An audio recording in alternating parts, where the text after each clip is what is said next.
Kasuku bw'ojja n'ogamba omuntu wano nti ogendamu ayagala kubeera sponsor akubuuza n'ennamba zizo ziri zitya namba okola otya nta vidiyo emu nsobola okufuna 15,000 eza viewership naye wali otuddeko wano yebuuza abalaba content abasinga baliwa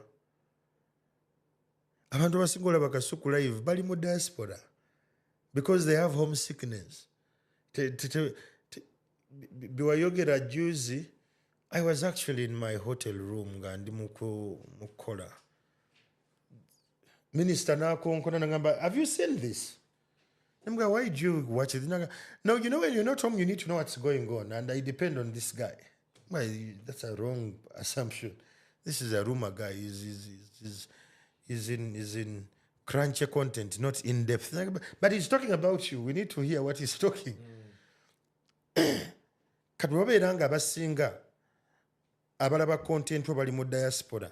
Marketing strategy etambula etyo bakwatamu eri so that oli atunda ekiri mu diaspora akuwa business. Yes.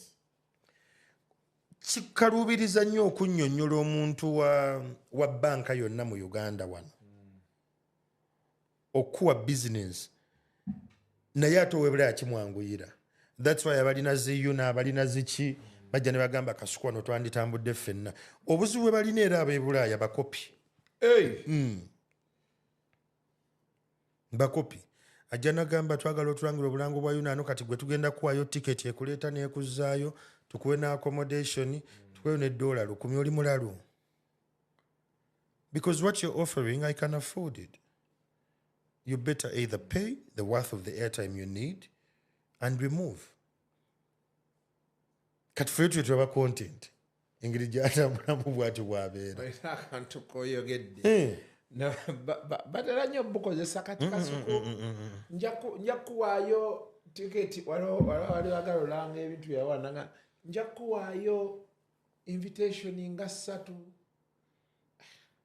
ate tulina obuzibu bannayuganda abali e Bulaaya balina endowooza nti tuyaayaana nnyo okugenda ebweru.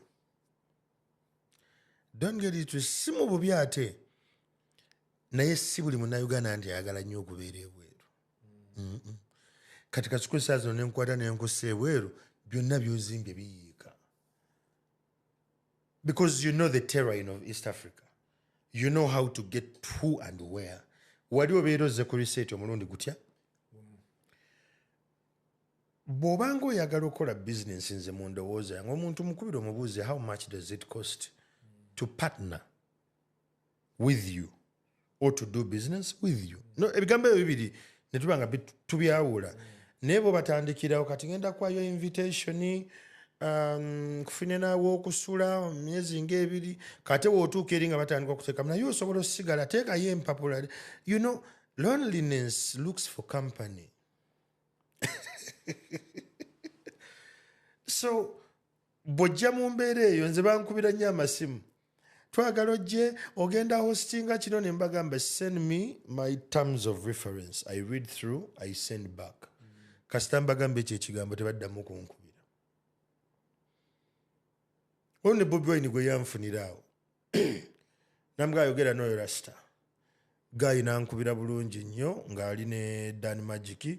Dan nangamba omusajja ono muntu waffe muwulirize gayi ne mugamba mpa terms of reference namugamba ate ono nga wa luzungu nnyo kubanga endowooza yaffe yalijjalijja ne tuba tukola business.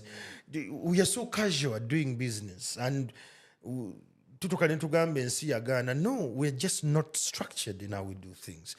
So nze ndowooza nti bwe tunaatandika okubeera organized Kasuku waliwo bannayuganda nze bensanze e Bulaaya eyo nga tolire bamanyana bamanya nti bannayuganda engeri gye bakolamu ebintu byabwe ng'ali organized nnyo buli kimu akikola ng'akusasula n'essente z'olina ofuna ggwe nga ggwe because test attracts test.